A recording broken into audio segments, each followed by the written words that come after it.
jako nikdo nechce samozřejmě jako střílet do lidí, ta představa je úplně naprosto krajní, jo. Ale aby se do Evropy dostali 10 000, 100 000 lidí, to si taky přece nemůžeme dovolit. Takže prostě se ukázala slabost celého toho systému, kdy když takzvaně blitzkriegovým způsobem velké množství osob zaútočí, v úvozovkách zaútočí, ale jo, zaútočí, prostě vrhne se směr Evropa, tak ten systém na to připravený není.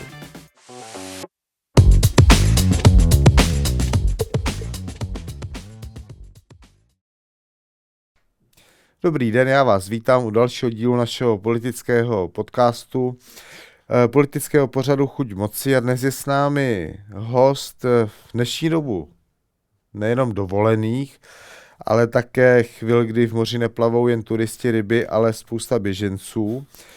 Tak je to pro nás v podstatě vzácný, protože se můžeme dozvědět, co se tak jako chystá ohledně třeba migrace v Evropské unii. Je to pan europoslanec Ondřej Knotek z frakce Patrioti pro Evropu, tudíž europoslanec hnutí ANO.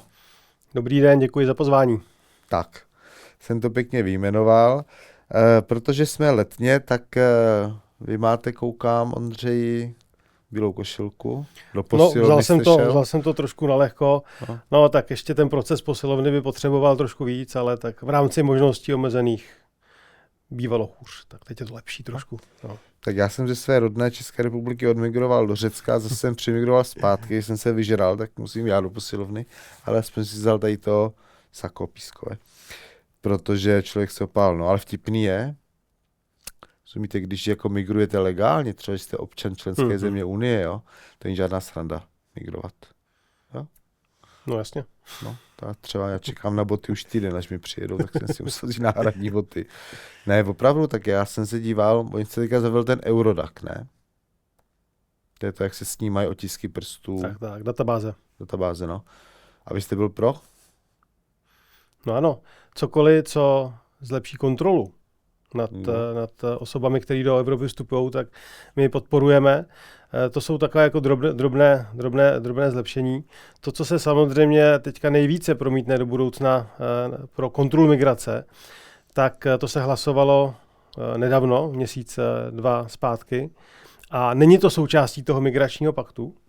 Je to o tom, že se budou migranti snáze vlastně vyhošťovat. Jo, dnes to fungovalo tak, že oni přišli, měli se podle migračního paktu zaregistrovat, zaevidovat. To vidíme v té Seutě, že to prostě se nestalo, že jo, tam prostě přišli, odešli a než si pomalu si to ty složky ani nestihli všimnout, že jo, takže teď to fungovalo tak, že to teda se měli... Přišli, odešli, to bylo trochu jinak, ne? No, k tomu se ještě jako dostaneme, ale já to dovysvětlím, jo. To, co vlastně teďka se podařilo, a podařilo se to i díky patriotům, opravdu to je přesně to, proč jsme ty patrioty zakládali, že dneska ten migrant si zažádal o azyl, byl teda klidně i puštěn na svobodu, už měl jako volný pohyb nějaký, nemusel být vždycky v tom detenčním zařízení. No a když mu třeba ten azyl byl zamítnut, tak on se odvolal a zase tam běžela nějaká doba. A takhle se to vlastně prodlužovalo. Dneska ty nový pravidla, které byly schváleny v červnu, finálně potvrzeny, tak do roka se to má rozjet. Takže bude fungovat to, že ten migrant teda když už se do té Evropy dostane, a pak se můžeme bavit o tom, že by se do té Evropy vůbec ideálně dostat neměl. Jo? A když se dostane, tak je zaevidovaný v detenci, taky záleží samozřejmě, když to bude nějaký mega nápor, no tak asi nemáme ty kapacity, proto se do té Evropy nesmí dostat, ale bude v detenci. A jakmile mu bude žádost o azyl zamítnuta, tak má být deportován a ne do země původu, protože on řekl, že je třeba Syřán a v Sýrii ho neznali, ale do první bezpečné země. A zároveň se ještě taky paralelně dost jako rozvolnil ten seznam těch bezpečných zemí, protože ty levicové, zelené, progresivní frakce, jo, které ničí tu Evropu, tak oni třeba chtěli, aby třeba Egypt nebyla bezpečná země. Jo, nebo Tunis, kam jako Evropani jezdí na dovolenou. Jo. Tak on asi rozdělí jít jako do rezortu, kde jste hlídaný po zuby ozbrojenými strážemi, kteří vás ozbrojení taky stráží, když se jdete podívat na památku a pyramidy, zpátky. Ano, a něco jiného je asi mezi ten rezort, kde zrovna nejste chodící peněženka, ne? No, dobře, ale nikdo vám nezakáže chodit ven, jo, je to třeba na vaše vlastní nebezpečí. Já jsem v těchto zemích nebyl jako No jak turista, víte, že jo. jsou bezpečné, tak jakože tak kritizujete ty jiné frakce. No, když tam jezdí přece jako Evropani na dovolenou, tak jako sorry, i když jsou tam nějakým způsobem hlídaný, tak ta země prostě je bezpečnější než jako země, kam třeba Evropani nejezdí. To znamená tyhle země teďka už právě na tom seznamu rozhodně nejsou. To znamená, ten migrant zamítnutá žádost o azyl, návrat do první bezpečné země a tečka. Jo? A to samozřejmě pomůže. Na druhou stranu nevyřeší to vzdaleka. Jo, a to prostě to neříkám, že jsme tady vyhráli nad migrací, jako vůbec ne. Jo. Proto třeba i ten příští rok proběhnou volby v 7 státech Evropy a tam je důležité, aby posílili ty správný proudy. To, co se stalo v té Ceutě, to byla jako brutální invaze. Naprosto nezvládlý. A vy jste tam byl? No, viděli jsme ty videa snad, ne? A bavil jsem se hlavně s našima Španělama, patriotama Vox, Santiago Abascal, předseda Evropské strany patriotů, tak samozřejmě ty informace jsme měli jako z první ruky. Tam to jako rozhodně. No to asi nevím, jestli tam byl fyzicky, ale byli tam jako jejich voliči. To asi nebude, že? No to teda bude, protože to jsou jejich voliči. Tak ale pojďme to strukturovat, jo? Dobře, pojďme to strukturovat. Já bych začal tím, co podle mě nefunguje, jo? Jako v migraci? Jo. No, tak jako nefunguje prevence migrace. Počkejte, nefunguje, já to řeknu jako občan, jo? Já jsem teďka migroval, jo? Ale jako občan Evropy, po Evropě. Ano. Jsem si dovolil přejíždět hranice pozemní. Ano. Taky jsem letěl letadlem. Tak ten váš systém slavný Eurodac je pěkně na prdlačku. Tak si představte, nevím, že už jste někdy zažil, když jste někdy byl na hranici, kde se potkává Schengen a ne Schengen, nezažil asi. Tak maximálně do USA. No. Ale neskoušel jsi to po Evropě. No, už dlouho ne, no, tak já vám to popíšu. Takže když jsme jezdili do Chorvatska, tak tam se musel člověk dostat přes Bosnu a Hercegovinu, když šel na jih. Tak. No, a teď když jdete do Řecka, tak si musí dostat přes srbsko-maďarskou hranici třeba. No tak když jedete autem. Když jedete autem, no. A když letíte, tak když srovná se třeba na menším letišti a je to společná brána, tak tam jako koukáte na to taky jak zera, třeba když je to aerolinka, která lítá Schengeny než Schengen. To, že si stěžují naši turisté, že teda při cestách na dovolených je to příšerný na těch letištích, že to zdržuje.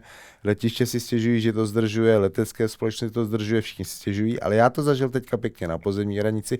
Mimochodem na to letiště jsem to zažil taky jsem to zažil, ale nebylo to zase tak hrozný. Jako. A na té pozemní, tak sedíte takhle, koukáte před váma jedno auto na té příšerné hranici a v něm sedí 4 občané nečlenského státu. A než si všichni vyfotí, odeberou se jim otisky a zavede se to do systému běhne hodina. A vy jakožto občan unijního státu na to čumíte jak z jara a taky čekáte hodinu. Proč tam nemají 2 proudy, jo? Evropští občané, evropský průkazy a neevropský. No tak proč to neřešíte v parlamentu? Tak vymyslíte nějaký Eurodac, my pak stojíme takhle v linii. To jsou ty vaši kamarádi maďarští. Ne, tak to už je taky o těch členských státech. A právě, když se vrátíme k té Ceutě. Ne, já se si u toho, co trápí nás občany Evropské unie. Já si myslím, že občany Evropské unie Ceuta je v Africe, trápí ilegální migrace z Afriky mnohem víc. Ceuta a Melilla jsou v Africe, ne? Ceuta je Španělsko. Je to v Africe? No, na kontinentu Afriky. Tak, ježišmarja. Tak a teďka postupně, já to strukturuju. Vy jdete furt do Ceuty, protože o tom se vám mluví dobře. No, protože to je aktuální téma, ne? Já se vám mluvím o tom, že když někdo z nás si dovolí jet na dovolenou automobilem, tak očekává, co vy jako europoslanec uděláte proto, aby jste motivovali členské země na hranicích schengenského prostoru, aby dokázali rozlišit mezi auty unijními a neunijními, aby my jsme všichni nepikali za váš návrh jménem Eurodac, že tam někdo někomu snímá hodinu otisky a my na to čumíme jak z jara, místo aby jsme hladce projížděli. No tak, je to návrh členských států, protože to vyjednávají ty členské státy. No. Takže, pane Tomasi, jste první člověk, který mi tímto takhle kontaktuje, tak já se zeptám Evropské komise, jaký má na to výklad a když mi řeknete přesně tu hranici, kde se to stalo, tak Srbsko-Maďarsko, tak se zeptáme třeba našich kolegů Maďarů, ty teďka teda nově nejsou u vlády, ale můžu se jich zeptat na to, jak to tam má chodit a nebo nemá chodit. Takže díky za podnět a zeptám se. No, protože rozumíte, Jste uspokojen? Já jsem spokojen, no, tak já budu já se nechci zeptat, co jsi se dozvěděl totiž, takže já jsem spokojen. Jste toho plné, je to vidět. Ne, tak jako já jsem člověk z lidu a jakože samozřejmě lidi taky trápí třeba to, že se někam vypraví a oni jsou přece jako občané Evropské unie, České republiky a prostě trpí jak zvířata jenom proto, že někdo si myslel, že bude sbírat otisky jako nečlenských zemí a když už to teda dělá, tak to dělá ve stejných frontách s unijními občany. Ale ty zase to je strašně důležitý, jo, protože díky tomu, že ty lidi teda, když už se sem dostanou a budou skenovaný, no, tak to musíte mít kontrolu nad těma lidma, kteří z té Evropy nejsou. To je pochopitelný. Jo? My prostě nechceme, že jinak, aby se ty lidi sem dostali. Když už se sem dostanou, tak aby byli nějakým způsobem zmapovaný, aby se vědělo, že byli třeba už vyhoštění, že už tady byli v minulosti, že když přijde jednou, že je Syřán a za 3 roky přijde znova, že to je zrovna Egypťan, tak už víte, aha, tak je tady nějaký problém. Ano, samozřejmě občan Evropy tím nemá být poznamenán, takže pokud jsou nějaké provozní tady operativní problémy, že teda běžně na letišti máte EU citizens, občané EU a non-EU citizens a podle pasu, že jo? Nebo dokladů, že jo? Takže tohle by mělo být asi na všech minimálně těch hlavních tranzitních přechodech. Jo? Neříkám na nějaký okresce, tam asi to jako... Ne, bavíme se o velkém Chorgoši, kde je dálnice, že jo? A tam prostě bohužel jako to pak stojí všechno dohromady, no. Takže myslím si, že podpora občanů by potom byla větší, kdyby se to takhle jako týkalo jejich konkrétních těch. No tak počkáme, co nám řeknete za měsíc. Tak a teď se můžeme vrátit do Ceuty, takže Ceuta je v Africe, to jsme se shodli už. No, samozřejmě. No. Ti lidi tam plavali. No, ano. To má taky svůj důvod. To má svůj důvod. No. Rozhodnutí soudu, to si ještě který se rozhodl, že musí, aby byli vráceni hned, musí překonat překážku. Takže tam udělali teďka... Překážku vybudovanou člověkem, jo? Plot nebo složek policistů. Že? Takže tam teďka Španělé na těch půl kilometru postavili takový metr nahoru, metr dolů bojky. A když to ale viděli ti pohraničníci, ono tam mimochodem při tom plavání zemřelo podle stávajících zatím... Já jsem kolem 70 lidí. Už je to 100. Čeká se, že ještě minimálně dalších 200 vyloví. Když to viděli, tak než by tam ty lidi umírali, tak otevřeli se brány totiž, takhle to bylo. Ono totiž jako jak je zastavit, že jo? Hledáš postřílet a to se nikdo asi nechce zapsat, možná Ondřej Knotek, jo, ale asi ti, kteří tam byli, se nechtěli zapsat do dějin, že nechali postřílet 50 000 lidí. Takže... No a ty lidi teda přišli, otočili se a zase odešli. Tak. Ale nebyli ve Španělsku, část tam zůstala. Ale byli formálně ve Španělsku, no bylo tam pár set lidí, ale nebyli ve Španělsku. Pár tisíc lidí, no. Nebyli to město má 90 000. Ne, já to nehájím, jenom říkám pro diváky, kteří to nesledovali, aby věděli, co se stalo. Začal se vykládat, jak jsou ve Španělsku, byli formálně ve Španělsku, de facto byli v Africe, protože Španělsko koloniální velmoc, bývalá, má pořád své kolonie. Které už se nazývají koloniemi. No kolonie ne, ale tohle to mají asi, tu Ceutu mají od nějakého 15. století a samozřejmě díky tomu mají kontrolu nad průlivem, že jo. No takže kolonie, ale už tomu neříká kolonie. A ty lidi... Zase tak daleko od toho klasického Španělska to není, ne? No, tak je to 20 kilometrů. No. Kdyby neměli svá 2 území asi v Africe, tak ty lidi asi neměli kam přijít, ne? Tak, museli by se dostat 20 kilometrů přes moře. Ano, což se, ale tak teď dostávají, jo. Dostávají se i třeba víc kilometrů, 50 kilometrů na Kanárské ostrovy se dostávají, jo. Takže to samozřejmě tohle bohužel jako funguje. No ne, jako rozumíte, přijete do Británie, máte pocit, že jste... Ještě vám musím ale jednu věc tady jako... Ne, já už vám dám prostor, já vám dám prostor už celý, já jsem to jenom uvedl. S tím kolonialismem, to já jsem tak cynik by možná řekl, že to je pomsta za kolonialismus všechno. Přijedete do Velké Británie, kdo ji znal před x lety, tak tam to vypadá teď jinak z hlediska složení obyvatel. Výrazně jinak. Jo, no. Já jsem tam byl v roce 98 a 99 na jihu Británie. Tam jaký lázeňský městečko a chodil jsem tam vždycky jako na pláž. odpoledne, dopoledne byla škola. A teď jsou z té samé pláže jsou záběry na YouTube a to skoro má člověk pocit, že už je spíš v Africe, než jako v Anglii. Tak jak mám ty vzpomínky, no. Prostě proměnilo se to hodně, no. No, tak já jsem si pamatuju taky Londýn, který byl takový, jak jsme ho znali z těch knížek, když jsme si četli. A teď jsem nevěděl chvilku, jestli nejsem v Indii nebo Pákistánu, že jo. Takže možná, že kdyby neměli ty kolonie, tak teďka se jim tam ty lidi neto. A možná, že to v celé západní Evropě, která byla koloniální. Tak. Jo. A my jsme neměli. Nesou si to. No taky zase jsme třeba měli jako jiné zátěže, ale rozhodně teď se nám to vyplácí, že jsme neměli ty kolonie. Tak a teďka už je to na vás. No, tak já jsem vás vedl do situace. Jo, nejdřív k tím číslům, jo.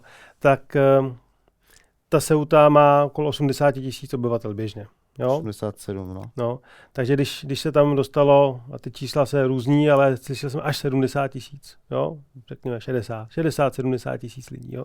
Tak si to představme tady. Já jsem četl ve španělských novinách, mám vždycky 40 až 60 naposled. No, dobře, no, tak řekněme 40. Tak řekněme 50. Řekněme 50. 55, jo? Jsme ve středu. 50, jo. Takže 50 000 to se krásně počítá. Zjednodušíme to, představte si Prahu, jo. Praha něco přes 1 milion obyvatel, takže půlka, jo. Víc než půlka. No prostě představte si, že by během dne do Prahy přišlo 500-600 tisíc lidí. No a když tam v té Ceutě teda zůstali 2000 cca lidí, řekněme to takhle, ty čísla se různí, slyšel jsem 1000, slyšel jsem 5000, 2000 lidí, tak to je v rychlosti, kdybych to počítal, nevím, 20-30 tisíc lidí. Takže poté, co teda ta masa odešla a den tam teda působila, něco málo zrabovala, měla žízeň, hlad, potřeby nějaký malé, velké a tak dále, tak furt by tady v té Praze zůstalo třeba 15-20 tisíc lidí.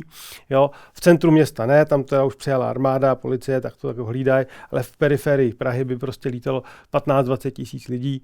No, ten problém tam pořád jako zůstává. Jo. To znamená, že prostě není to vyřešený. A do toho, a to je podstatný, do toho jsou normálně organizované facebookové stránky, kde je pojďme útokem na Ceutu, to má 20 milionů sledujících a už se i v médiích a od našich Španělů to vím, že se nedá vyloučit, když to řeknu hodně, jako abych nešířil nějakou populačnou zprávu, tak se nedá vyloučit, že ještě v nějakém horizontu třeba 1 měsíce znova tady bude nějaký takovýto nápor. Že?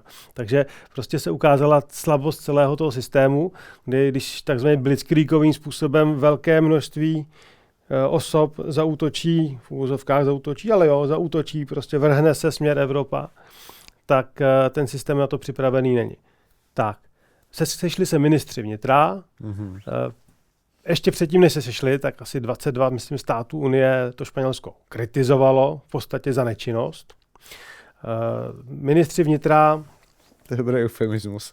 Ministři vnitra teda pak zvolili už jako jemnější variantu, řekli, že vlastně pochválili, ale všem musí být jasný, že to jako reálná pochvala nebyla, protože pokud vy založíte požár, a to Španělsko, k tomu se dostaneme, může za to, že se to třeba v té Ceutě tak to odehrávalo. A pak ten požár uhasíte. Notabene ty Španělé ho moc jako neuhasili. Ono v úzovkách tam začalo pršet samo. Ty migranti vlastně odešli, zjistili, že teda jim tady úplně pšenka nepokvete, nejsou tam úplně vítaný dál. Do toho Španělska se úplně snadno nedostanou.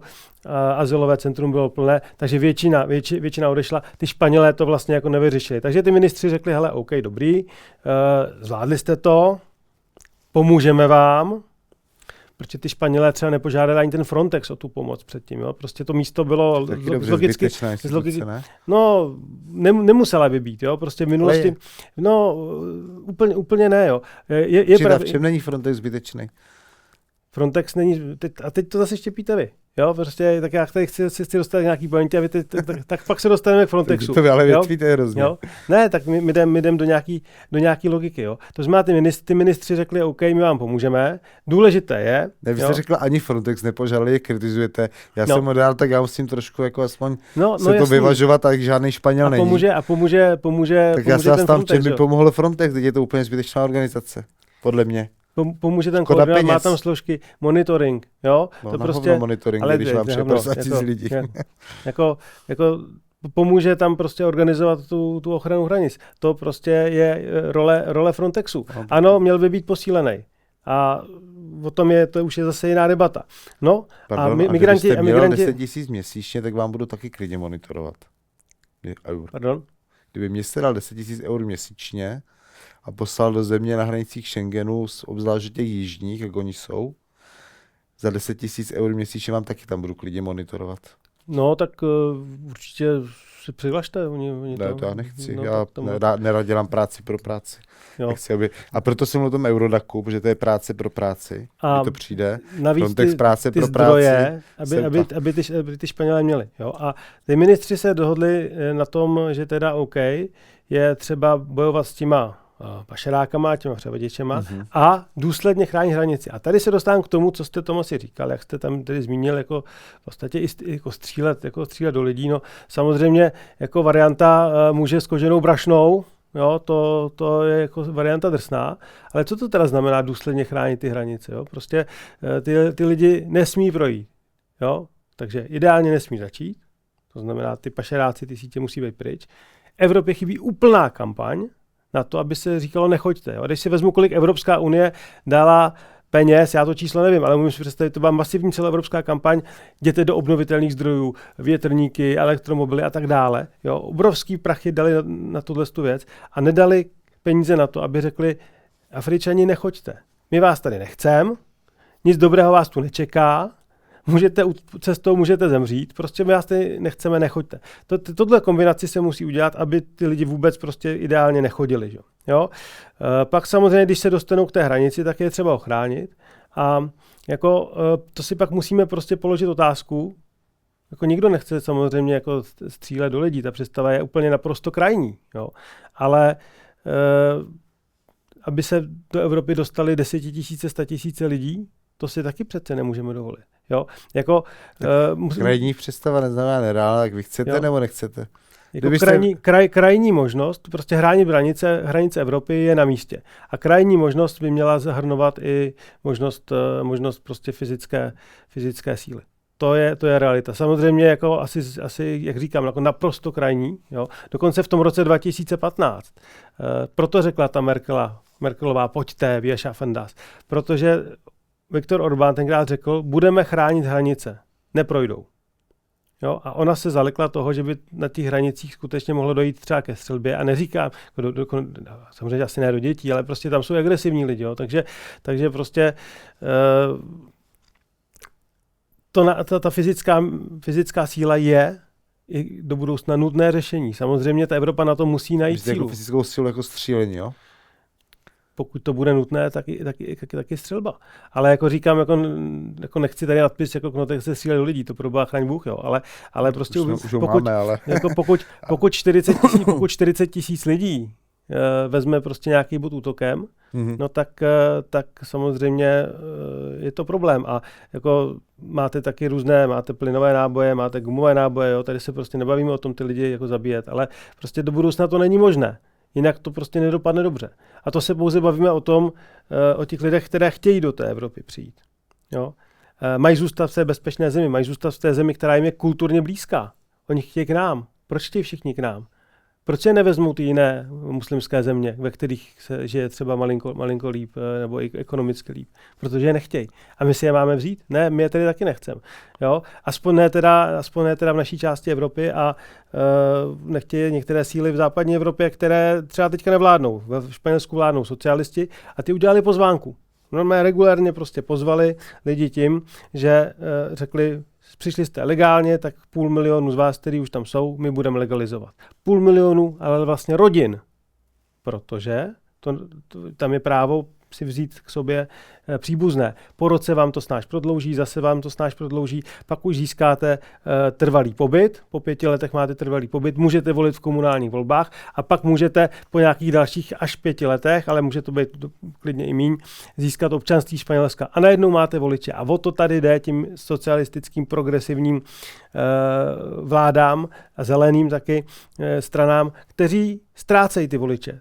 To původní evropské obyvatelstvo chvilku jim třeba věřilo, teď zjistilo, že ten jejich zeleno-progresivní recept úplně nefunguje a protože tyhle lidi teda už teď volí z jejich pohledu špatně, obracejí se třeba víc na ty eurolidovce nebo dokonce na ty konzervativce, patrioty a tak dále, tak je chtějí nahradit vhodnějšíma obyvatelama, který budou vděční za to, že je do té Evropy vzali. Tohle to tady probíhá, nahrazení evropské populace. My jako patrioti proti tomuhle bojujeme a ochrana hranic prostě je natolik důležitá, že člověk, který když slyší, nemáš přijít, blíží se, nechoď, nikdo tě nechce, hrozí ti tady prostě nebezpečí, přesto na tu hranici přijde, tak a má přitom možnost požádat legální cestou. Jo? Ta budoucnost je o tom, že prostě Evropa určitě bude potřebovat nějaké lidi i jako pracovní sílu a tak dále, ale ať si mimo Unii zažádá a když je to kladně vyřízený, tak ho do té Evropy pustí. Pokud to překoná legálně, tak riskuje to, že prostě se dostane do konfliktu s ozbrojenými složkami. To je ta realita.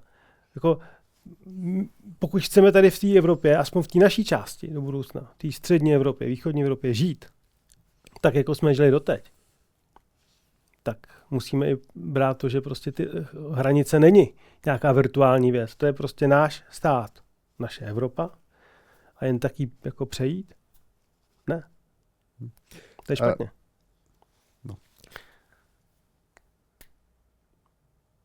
Já už nechci věty, protože si dostat k něčemu jinému, jo. Tak jenom v krátkosti, to, co jste říkal na závěr, vlastně já bych to vzal jako občan a volič, tak mě z vaší jako řeči nadchl začátek a konec. Začátek, že teda konečně se budou lidi vracet a konec, že se vytvoří legální systém, jo. A to mezi tím, jako mě tak jenom teďka přivedlo k otázce, mi tady dokonce napsali do poznámky rešeršisti, abych to náhodou nezapomněl, protože jsem jim zadal, co mají zpracovat, oni to pak rozvětvili. Jestli vůbec ještě ta debata, mě ještě u toho napadlo, ještě vůbec je faktická, nebo jestli je to jenom ideologická debata, rozumíte? Mezi jednou stranou, která tvrdí část politické sféry i vládnoucí v západní Evropě to tak dělá, a nejenom tam, i tady u nás je to. Jsou to lidské bytosti, mají svá práva, potřebujeme je, musíme je přijmout už jenom z toho, že jsme křesťané, humanisti a tak dále. Ta druhá, jako to říkáte teď vy, tak ta jako v celou tu masu vykládá prostě, že to je úplně hrozný ohrožení. Jo. Jestli náhodou už se z toho nestratil jako ten faktický pohled a nezbyla tam jenom ideologie. No, to už je ideologický střed. Jako, ano, ta společnost celkově je jako rozdělená, ale tak se podívejme, jak se ty komunity teda v té západní Evropě, já to v tom Bruselu vidím, to nejsou lidi, kteří přišli z té Afriky a stali se z nich Evropani. Jo? To jsou lidé, kteří si tam vytvořili vlastní komunity a žijou v Evropě jejich způsob života. A vytlačují ten náš způsob života. To je prostě špatně. Oni se nepřizpůsobili. A do budoucna, pokud ty západní státy nevyberou tu zatáčku, tak to už nebude Evropa, bude to Afrika. Proto si važme toho a ochraňme to. My jsme budoucnost té Evropy. To Česko, Polsko, Slovensko, Maďarsko, možná ještě jako další státy kolem. To je ta budoucnost, protože my zatím jsme tyhle chyby neudělali. Takže jako pomoci lidem, ano, my jim můžeme pomoci i v těch jejich zemích. My můžeme a my pomáháme. Dokonce tady máme teďka českého komisaře, který teda měl za úkol pracovat tak, aby teda ty státy bránily migraci. Rozvojová pomoc a tak dále, pan Cíkela. Tak Luftpepa, jo? No, Luftpepa, no. Co udělal? No, tak pokud se podíváme na Soutu, tak jestli Souta je výsledek jeho práce, neříkám, že on je jediný, kdo za to odpovídá, to zase taky ne, ale tak se to moc jako nepodařilo. Jo? Takže prostě pomoci můžeme v těch zemích, ale není právo na to přijít do té Evropy. A pokud to vezmou útokem, tak musí počítat s tím, že jsou tady i krajní možnosti. To je realita. A je tady pořád možnost té legální cesty. Mimo Evropu požádat, tohle umím, jo, jsem ten ajťák, nebo jsem ten člověk, co umí tohle, nebo co ten trh potřebuje, chci přijít, dostanu pracovní vízu. Jo, ale ne, že si sebou rovnou vezmu manželky, 5 manželek, 10 dětí a dostanu Bürgergeld, v Německu peníze, že jo, pro občany za to, že jste občan, nebo že tam prostě jste, tak dostanete peníze. No a pak jenom plodí další děti. Prostě to, a nezapojují se do společnosti. Tohle to je pud sebezáchovy. Jo, pomáhat ano, ale ne tak, že kdo chce, se dostane do Evropy. Jednoznačná odpověď. No víte, ale to je ještě komplexnější. V současné době, i v minulosti jsme viděli, že se děje, obzvlášť to děje opět v té západní Evropě, kde část politických stran tady si dala do vínku, že jsou hrozně prozápadní a tam směřují. Tady jenom pro pořádek připomínám. A vás pravím říct, že jste teď, nevím, jestli jste málo nebo moc prozápadní, teď já už se v tom někdy ztrácím, v těch nálepkách českých, jo, ale... My jsme catch all, říkáme. My děláme pro všechny. No. Jo, ale samozřejmě ukotvení Evropy, Česka v Evropě a v NATO nespochybňujeme, naopak podporujeme. Ale víc a víc říkám, že ta Evropa, to už jsme spíš my. Jo? Když to půjde dál takhle v západní Evropě, tak oni už ta Evropa nebudou. Že? No. Přijde migrační vlna původních obyvatel Evropy ze západu do té V4. Jo? To se může stát za těch třeba 20, 30, 40 let. Kdo ví. Na tohle musíme být připraveni, musíme pomoct. Já, jak jsem z těch Mariánských Lázní, tak to tam vídám, jak už ty chalupy skupujou ty Němci a vlastně si tam připravují, dělají si takový ten plán B, že prostě tam je pro ně bezpečno. Jo? Prostě s rozvodovem začíná bezpečí. Jo? Už i pro Němce. Jestli to náhodou nebude tak, že tam levnější, ale... No tak to je jedno z druhým, že jo? Ale oni to jako se nebojí tak to říct, jo? To není jako, že je myšlenka, to oni to říkají. Já tomu rozumím. Já jsem teďka přijel za ten, tam je jako půlka ten 6 milionových jsou cizinci, čas jsou hodně crazy, jako šílení a hodně lidí si tam dělá druhý plán, kdyby něco, takže jako já tomu rozumím, to se neděje jenom v Mariánkách, to se děje dokonce jinde, kde je to v podstatě dražší. Ale já si říct něco jiného, jsou tam problémy ještě jiné, jo? V minulosti si přivedli Gastarbeitery, lidi na práci, to je německý výraz, že jo, neboli pracovní hosty, snad bych to asi to slova, nevím, jsem správný němčinář v tomhle. Prostě hostující pracovníky, takhle bychom to přeložili, jo. Oni jim tam zůstali, narodili se jim děti, ty už jsou občané. No a teďka často vidíme, že jsou nějaké problémy. No, často. Tak co teď s tím, že už jsou občani, rozumíte? Třeba teďka byl ten útok, ne? Nějaký zase v Německu. Ano. Doteď jsme se bavili o té migraci, která... Ano. Jo, doteď jsme se bavili o migraci, která ještě tu situaci zhoršuje. Ale ona v některých státech, přesně jak říkáte, už je dost špatná. Protože tam jsou radikalizovaní mladí. Jo, někteří ty jejich rodiče, ty si ještě vážili toho, že dostali tu šanci třeba. Jo, pracovali, porodili děti a děti se radikalizovaly. No, Patriot Geert Wilders, ten na to začal pracovat na řešení, oni pak z té vlády odešli, takže nevím, jestli to Holandsko dotáhlo, ale tam je značná část, nebo jako nemalá, nemám konkrétní číslo, ale ty rodiče chtějí, aby ty jejich děti měly ještě to pouto na tu původní zemi. Takže oni jsou třeba občané Holandska a oni jim ještě zařídí občanství třeba z toho Konga nebo prostě z toho státu, jo, z té Eritreje a tak dále, odkud přišli. Tak se netýká jenom Afričanů, nebo jo? Afričani to dělají často, jako, to mám od těch našich Holanděnů, jo, že prostě oni ty rodiče řeknou, hele, my jsme přišli tady z téhle africké země, takže teď tobě dítě dáme ještě občanství a na tom nárok mají, protože rodiče jsou z té země, že jo, tam se narodili, pak se přestěhovali do Holandska. Takže vlastně ten občan se sice narodil v Holandsku, má holandské občanství a nově i to africké. A Geert Wilders prosazoval, že pokud se radikalizuje a způsobí nějaké takovéhle problémy, no tak bude deportován do té země africké, přestože tam v životě nebyl třeba. Jo? A má to být, je to tvrdý. Trošku moc. A no, mně to nepřijde moc. To je jako, ty Holanděni v tom žijou. Jo? Prostě to už jako v některých místech není Holandsko. Tam to prostě to... Jak jinak s tím bojovat? Pak už prostě buď podlehnete, a nebo spějete k nějaké formě občanské války.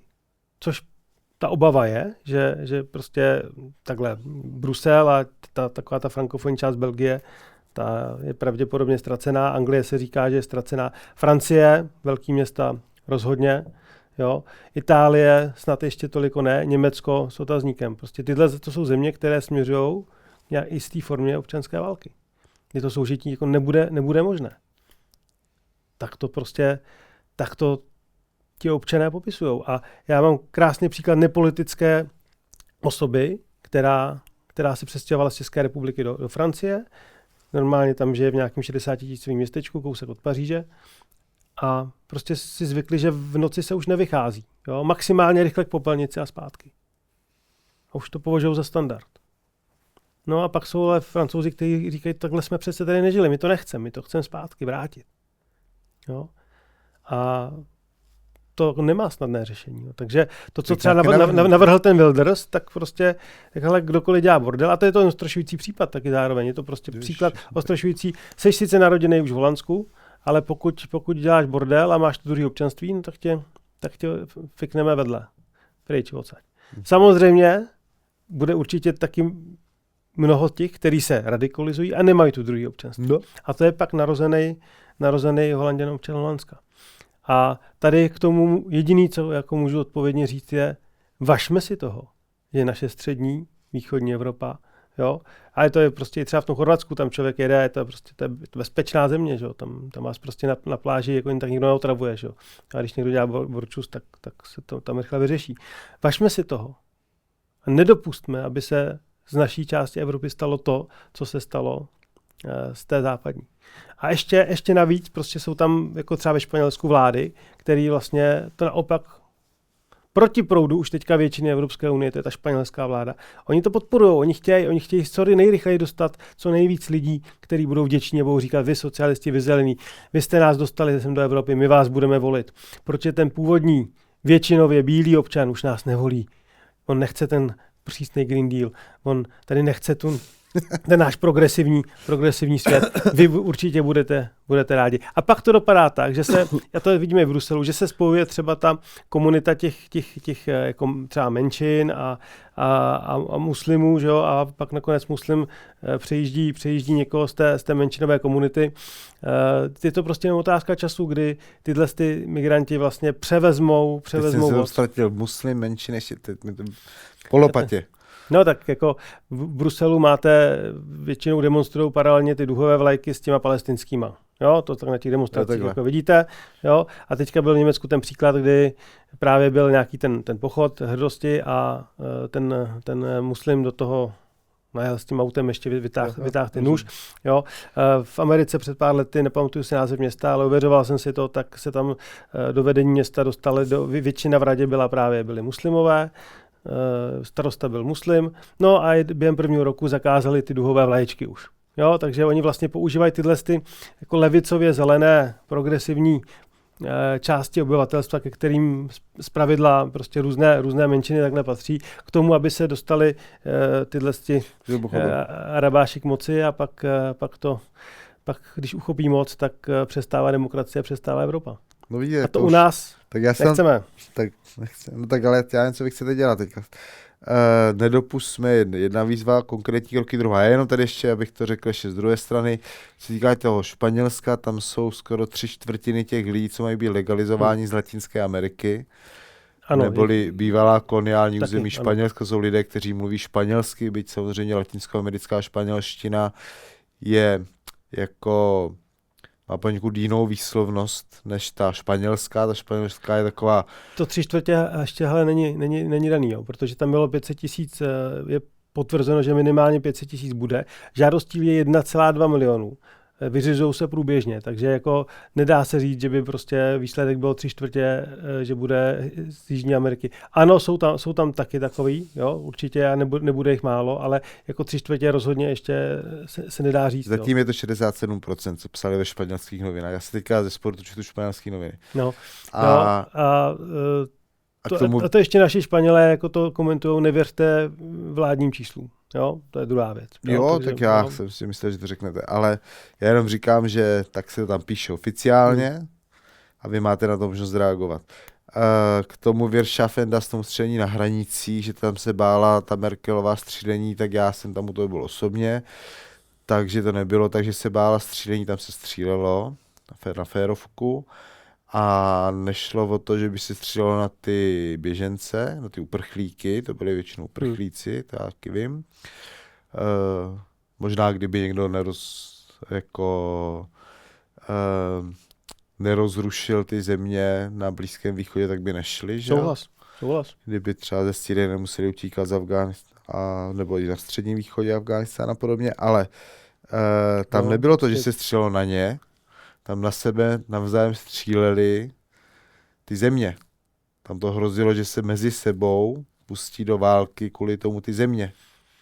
Protože ty lidi, to nevím, ale protože ty lidi, mám informaci, že právě maďarská vláda byla připravena zamezit tomu, aby se ty, ať už uprchlíci nebo migranti, dostali, fyzicky jim zabránit, aby se dostali oni do fyzicky Maďarska. zabránili. No.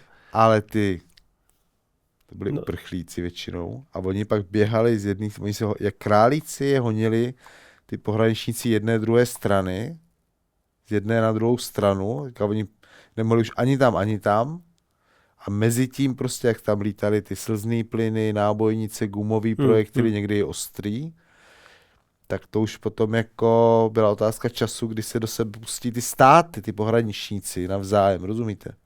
No já vám rozumím, no. Taková byla situace. Tak tenkrát se toho bála, protože to tenkrát to hrozilo. Já tam byl. Jo, tak. Jo, já jako nedokážu. Já tam na Balkáně. Tohle to bylo ten důvod, proč ta Merkelová řekla, tak jo, hele, jeden z důvodů, proč ta Merkelová Merkelová udělala, byl ten, že na Balkáně hrozil regulérní vojenský střet. Válka. Protože ty státy to házely jeden na druhej. Jo, tak. Ale samozřejmě tam byly i jiný, tak jako touha po pracovní síle, takhle se dostali ti Turci do Německa, že ono, do Belgie. No to je chybná migrační politika a... Ale jako, jo, proč jsem zbál, jestli je to ještě pořád faktické. Ta druhá generace dětí je prostě problém, třetí generace je problém.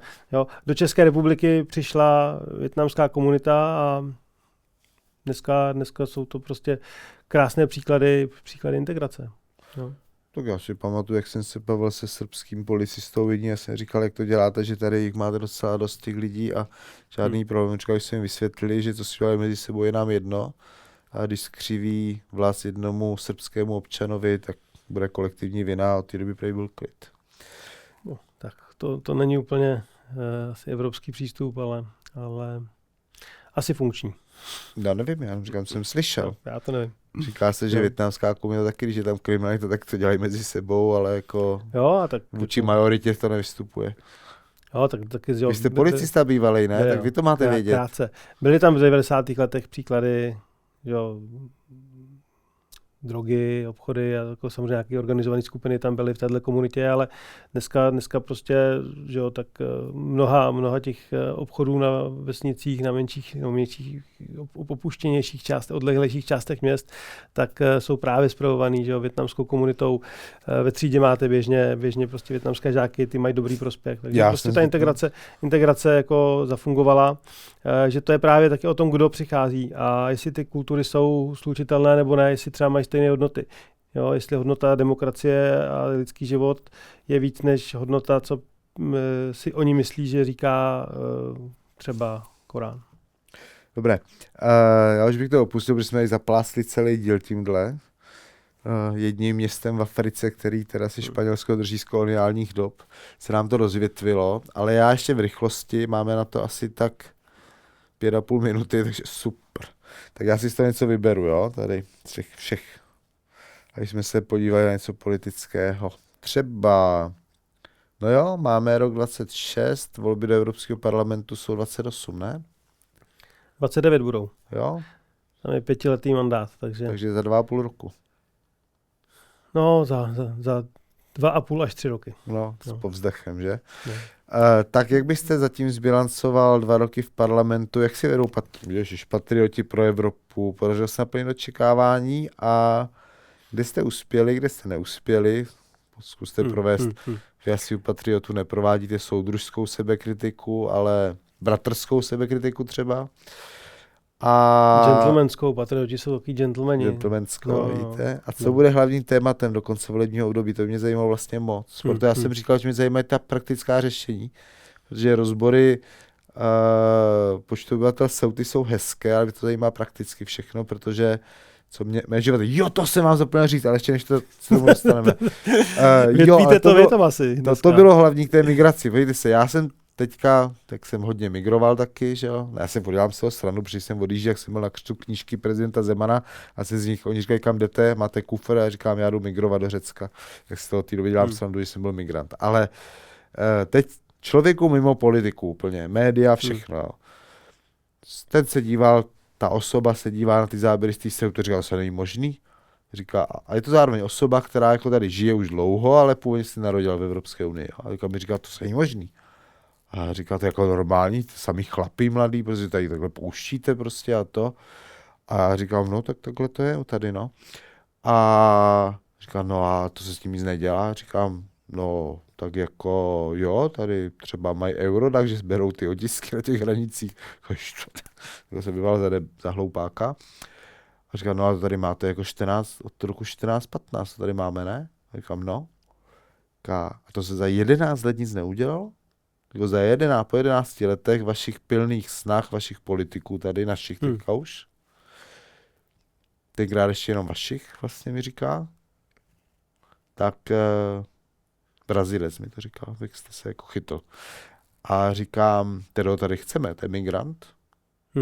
Tady vystudoval jadernou fyziku a teďka nám tady dělá jádro, no. A takže legální migrant vlastně, takže přistěhovalec, takže přínos. Jo, tak ty legální cesty jsou určitě žádné. No, a říká, tak je tohle normální? A říká, prosím tě, a když jsem se měl přijít na studia, jsem měl jako už 2 diplomy, rozumíš, a tohle to bylo 2letý peklo. Pro mě i pro tu školu tady. Peklo. No, počkej, ale to se liší stát od státu. Jako počkej, ano, liší, tak v Česku je taky peklo, ale říká, to bylo peklo, takže vy tady normálně takhle necháte chodit lidi, 11 lidí nic neudělali, dál to pokračuje 11 let, říká, já když jsem viděl ta videa v roce 15, za tohle mi to přijde stejný jako Brazilcovi, ale já když jsem sem šel jako Brazilec, studovat tu jadernou fyziku postgraduálně, 2 roky to trvalo té univerzitě i mě. Já už jsem tak říkal, kašlu na to, budu dělat jadernou fyziku radši v USA nebo v Japonsku, protože tam říkal, oni přišli, ne, USA Japonci sami, a řekli, jestli budete k nám, tady to máte připravený a druhý den jste u nás, tady máte stipendium. A říkám, jo, a k vám to trvalo jako 2 roky. A ještě nedostal ani prd. No ale tak měl tady holku, tak kvůli tomu přišel. Jo. Ale rozumíte, jak to úplně nesystémový. A já takových příhodů znám hodně. No, jako. Jo, no, takže... Kosmetěla Evropa, no. Prostě 11 let se fakt nic pořádného neudělal, kromě toho, že jako s velkou slávou někdo někomu snímá někde otisky, jak rozumíte? Frontex zbytečnost. Tak co ten Frontex dělá, jakože ty lidi přišli? Chodí východ, západ, sever, jih. Frontex. Takže co si máme my občané Frontex myslet, má nějaký rozptyl těch pravomocí. A bývalý šéf Frontexu měl tu ambici to dělat lépe. Bývalý šéf Frontexu překračoval zákon. Porušoval. A díky tomu, že necítil tu podporu politickou, tak se na to vykašlal a vstoupil do Patriotů. A já vím, no. Jo. Je to europoslanec za Marine Le Pen a za Jordana Bardelu. No. Takže pan Legery, mimo jiné jako odborník. Jo. To znamená, Legery, že prostě... pushbacky jsou nelegálně, on je dělal. Proto musel odejít. Zase nemůže porušovat zákon. On chtěl chránit evropské hranice. To je důležité. Může to dělat proti, tak proto to je ono. Tak nejdřív změňte zákony, aby pan Legery to dělal zákonně. Když to dělal nezákonně, tak musel jít. No. A když máte ty strany tak a tím vlády, se dostáváme 2 roky od evropských voleb. Který chtějí tu migraci, jako v tom Španělsku, teďka u vlády socialista, doufám, že za rok už tam nebude, tak je to problém. Tak. Mimochodem, ty socialisté asi zvolili ti bílí občané, jak vy jste tady říkal, že bílí už nevolí. No, volí je míň a míň, jo. To je daný prostě. Takže jim, že to mají tam ubytek. Nebudeme dělat politologii Španělska. No. Tak proto já jsem tím uvedl, to by to připomnělo, když se vás tam, co se zatím udělali dobrého, špatného, jako patrioti pro Evropu a co ještě chystáte, aby vás byl vůbec důvod zvažovat jako příště znovu zvolit. No naopak, díky našim hlasům, tak prošly změny v oblasti legislativy klimatické, Green Dealové a prošla ta návratovka. Jo, prošly ty bezpečné země, to jak jsme říkali tady na začátku. My jsme zjednodušili, samozřejmě ve spolupráci s dalšíma frakcema, ale prostě bez hlasů patriotů by to nebylo. My jsme zjednodušili tu byrokracii těch firm, která vyplývala z Green Dealu. Zrušili jsme významným způsobem směrnici o odlesňování a teďka jsou na stole emisní povolenky. To je ta budoucnost. Velká revize emisních povolenek a patrioti jsou připraveni pomoci těm dalším frakcím, dát většinu, která bude prostě pro ten průmysl zásadní. Takže jak v oblasti migrace, tak v oblasti Green Dealu, tak to je přesně ty priority, které jsme slibovali a tam jsme doručili. Ano, naše pozměňováky šly ještě třeba dál, ale to je zase o tom, že ty evropští lidovci jsou brzdou. To znamená, že prostě buď si ty evropští lidovci vybrali ty socialisty, anebo my jsme museli akceptovat to, že se ta změna udělala pouze tak, sice dobrým směrem, ale pouze tak, jak dovolili ty eurolidovci. Jo? Ale prostě nebejt nás, tak by dělali tu politiku s těma socialistama. A to se přesně stalo u té návratové politiky. Oni začali se socialistama a liberálama vyjednávat a zjistili, že to jde úplně špatným směrem. Tak potají přišli ty jejich vyjednávači za náma, za patriotama. Vyjednávalo se úplně paralelní text k té návratové politice. No a ten byl nakonec schválen. Takže jako za nás prostě byť se nás snaží oplotit nějakým tím sanitárním kordonem, tak mnohem častěji se stává to, že prostě ty naše hlasy jsou důležitý v tom, že vznikne vhodnější text a tímhle směrem jdeme dál, aniž bychom my dělali jako kompromis, který nedává smysl. Vys příklad klimatický zákon, ten byl o tom, jak moc se to zhorší, tak jsme rovnou řekli, ne, takový zákon nechceme.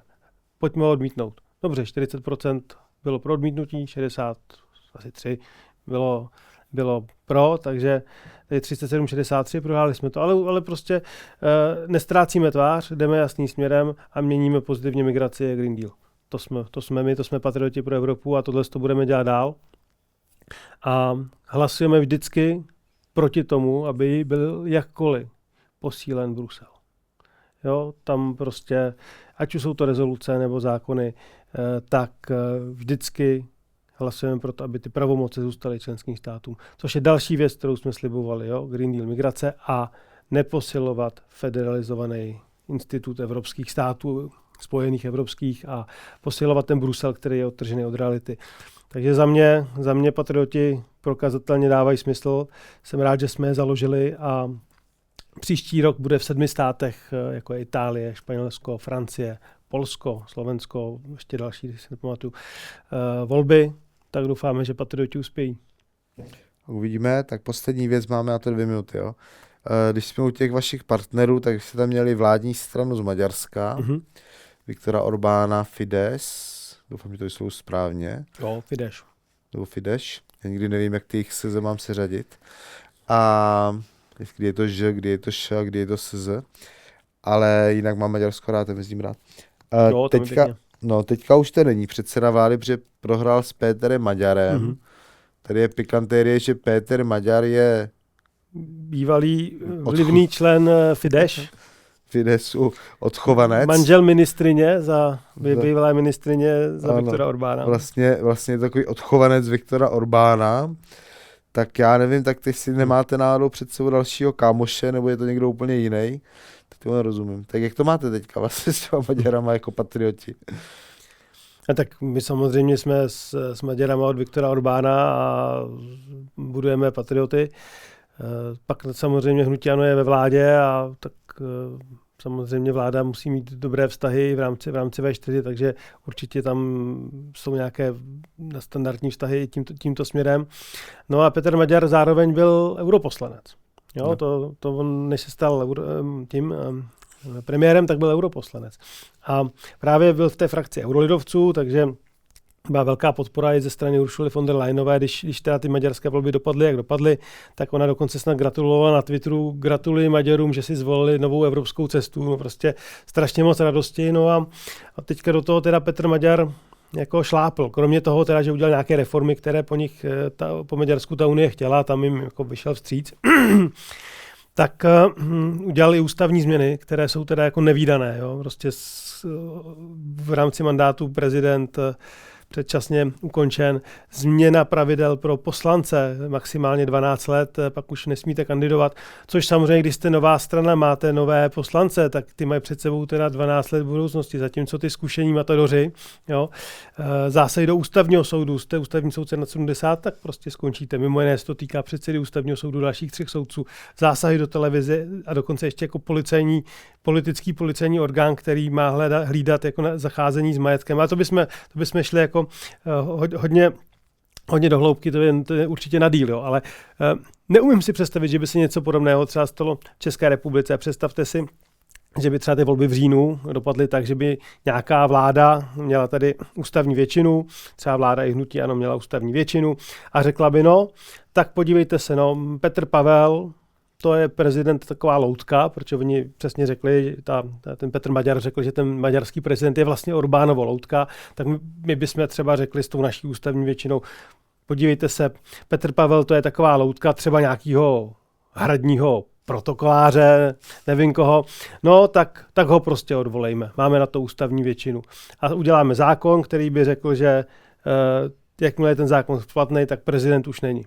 Jo? Bez nějaký řádné debaty, bez ničeho. A takhle to v podstatě nalajnovali během měsíce. Obrovský demokratický deficit. My jsme to chtěli projednat, nebo naši Maďaři to chtěli projednat na půdě Evropského parlamentu, kde se do té doby každý 3 měsíce v průměru řešilo Maďarsko, jo, Viktor Orbán. Najednou už všechno v pořádku, není třeba debatovat. A na slyšení výboru pro rozpočtovou kontrolu se 3 komisařů zeptali, jestli si myslí, že to je v pořádku, protože se vždycky strašně řeší ten právní stát, jako jestli tyto kroky tímhle směrem v tom Maďarsku, Petr Maďar, co dělá ty ústavní změny, jestli je to v pořádku, no tak na to jako neodpověděli. Jo. Takže bude zajímavý to sledovat a rozhodně Petr Maďar úplně nebude takový poslušný, jak si Ursula von der Leyenová myslela. Tak uvidíme, kam to jako dospěje. Teďka potřebuje ještě evropské peníze zmražené, takže poslouchá a pak se uvidí, jestli to bude víc Orbánovo žák, nebo jestli to bude Uršuly poslušný pejsek. Uvidíme. Ale a tady Strana TOP 09, to jsou Piráti ještě myslím, poslali dopis, ve kterém žádají vyjádření Evropské komise Bruselu, nevím koho všeho tam, k tomu, že u nás se má měnit financování veřejnoprávních. Model financování. No, model financování. Ano, veřejnoprávních médií. No. O tom něco víte, jenom tak mimochodem. Jo, tak jako dopisy chodí, to pořád posílají jako na pana předsedu Babiše a na tohle. No, to je jednoduchý, no, tak jako v Evropě dokonce snad je víc těch států, který mají ten model z rozpočtu, než těch, kteří mají ty poplatky. Ano, to je. Takže jako tady je to přechod mezi 2 modely, žádné ohrožení tady není. Je v pořádku, aby se o to Evropská komise jako třeba zajímala, ale nemyslím si, že by měli jako mít někdo nějaké obavy. Rozhodně ne, no a je to takové to typické prostě bonzáctví, no, ale to není to jen o tom bonzáctví, no, prostě ty Piráti to napíšou, ta komise to řeší, pak to čirou náhodou vyjde v serveru Politico, no a pak tady české média napíšou, vybraná, ta správná, demokratická, nezávislá, takzvaně média napíšou, ten vlivný server Politico řeší to, že se v Česku ohrožují média a tak dále. Přitom nic z toho není prostě pravda, ale takhle se vytváří ta síť těch liberálních eurocentristických stran a politiků, kteří prostě chtějí zničit tu konzervativní opozici. No a já si myslím, že to bezpečně před Evropskou komisí ustojíme, protože oni na to musí zareagovat, když dostanou podnět, to je v pořádku, tak zjistí, že se přechází ze systému na systém. Oba 2 systémy jsou v Evropě možné, garance tam jsou, někdo do obsahu České televize jako nemluví, takže nebo Českého rozhlasu, takže podle mě to je prostě jenom klasická byrokracie je nutná na základě bonzáctví, no, tak ať si to ty Piráti, STAN, TOP 09 nebo kdo, ať si to užijou. My se rozloučíme s tím, že jste mi evokoval myšlenku a představu urobora, hada požírajícího vlastní ocas, která ve mně tím sebenaplňujícím prodostvím, že oni pošlou podnět, tam se jí musí zabývat, aby ti jejich zase o tom napsali a pak to udělali jako aféru, tak se prostě spěl na urobora. Děkuji vám za to, že jste moji obrazotvornost na závěr takto příjemným způsobem podráždil a dnes byl s námi pan europoslanec Patriotů pro Evropu a hnutí ANO Ondřej Knotek a za měsíc se ho zeptáme, jak to teda bude na těch pozemních hranicích. Díky za pozvání. Hezký den. Mějte se hezky, nashledanou. Díky, že jste přišel. Politika, zprávy i lifestyle. Objevte podcasty Dataran.